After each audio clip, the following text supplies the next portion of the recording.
I'll never forget the night I saw her. The way her eyes caught the moonlight, empty and cold like she wasn't all there. The villagers called her the poor girl, but no one knew just how poor she really was, until it was too late. It started years ago, back in the village where my mother grew up. I was only 12 when I first visited. The elders would sit around the fire at night, telling stories about spirits and curses.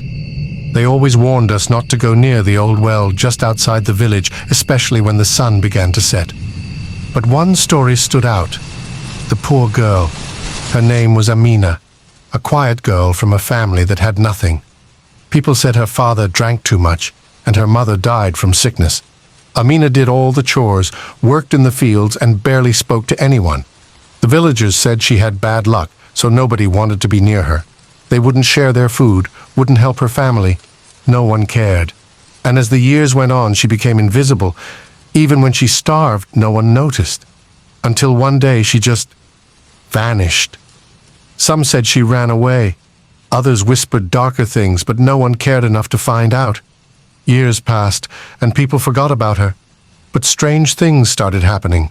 Animals would go missing, crops would rot overnight, and strange whispers were heard in the wind. The elders said it was the poor girl's spirit, hungry and angry, cursing the village for turning their back on her. That was just the story. I never believed it, until I saw her myself. It was late, long after everyone had gone to sleep. I had wandered too far from my uncle's house, chasing after a goat that had gotten loose. I didn't realize how close I was to the well until I heard something. A soft cry, like a young girl weeping. I froze. The hairs on my arms stood up and I knew I should turn back, but something, curiosity maybe, pulled me closer. I crept towards the sound, the crying getting louder and more desperate, and then I saw her. She was sitting by the well, her back hunched, hair hanging in front of her face. Her dress was torn and dirty, like she'd been wearing the same clothes for years. But it wasn't her appearance that terrified me. It was the feeling in the air, cold, heavy, like the night itself was watching me. I called out softly, "Are you okay?" She didn't move at first. Then, slowly, she turned her head toward me. Her face was pale, her eyes wide and hollow, as if she hadn't seen the light in ages. Her lips moved, but the words were lost in the wind. I didn't need to hear her to know what she was saying. I wanted to run, but my legs wouldn't move. She stood up, shakily, like she hadn't walked in a long time. She took a step toward me. My heart pounded in my chest, and I tried to back away, but I couldn't take my eyes off her.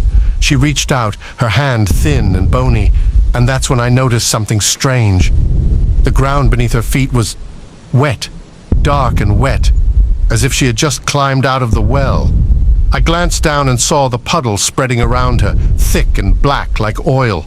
It smelled of rot, of something old and dead. Her hand was inches from mine when I finally snapped out of it. I turned and ran as fast as I could, my heart in my throat. I could still hear her crying behind me, getting fainter as I got farther away. I didn't stop running until I was back in the village, gasping for air, trembling all over.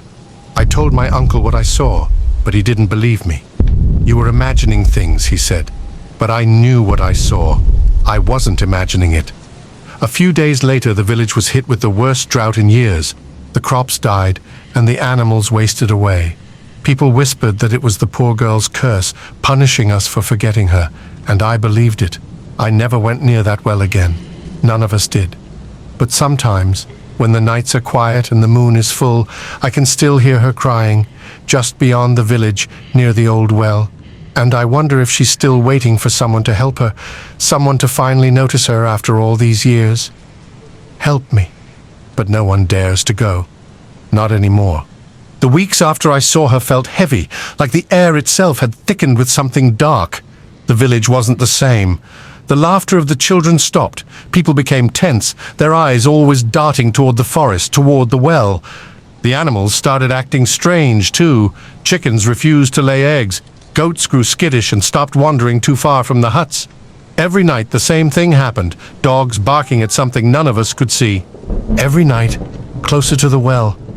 I couldn't sleep after what I'd seen. Every time I closed my eyes, I'd see her face, pale and empty, reaching out for me.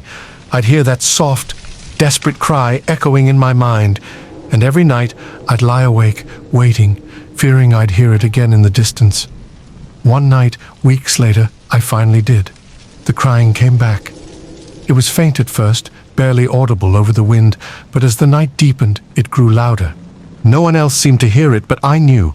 I knew it was her, the poor girl, Amina. She was calling again, and this time it felt like she was calling for me. I told my uncle, begged him to do something. "We need to leave," I said. But he wouldn't listen. No one would. They all believed it was just a ghost story, a tale to scare kids into behaving. Even after the crops failed, even after the livestock died one by one, they refused to believe that the poor girl was real.